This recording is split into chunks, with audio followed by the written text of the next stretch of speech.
আপোনাৰ সম্পৰ্কত ফাট মেলিছে নেকি? কেনেদৰে মধুৰ কৰিব আপোনাৰ সম্পৰ্ক? আহকচোন এই বিষয়ে যাদু সম্ৰাট ডক্টৰ বিক্ৰমাদিত্যই কি কয় জানি লওঁ।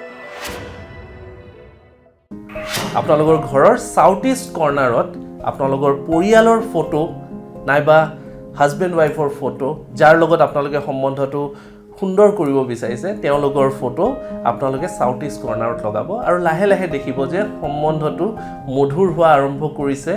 যিবোৰ অশান্তি আছিলে বা যিবোৰ খুটখাট লাগি থাকে সেইবোৰ লাহে লাহে কমি আহিছে। ধন্যবাদ। আপুনি যদি জীৱনত কিছুমান সমস্যাৰে যুঁজি আছে আৰু সেই সমস্যাৰ সঠিক সমাধান বিচাৰি পোৱা নাই তেনেহলে ইয়াৰ সঠিক সমাধানৰ বাবে আজিয়ে যোগাযোগ কৰক বিক্ৰমাদিত্য এষ্ট্ৰো এণ্ড স্পিৰিচুৱেল চেণ্টাৰত। যোগাযোগৰ নম্বৰ 8822332200।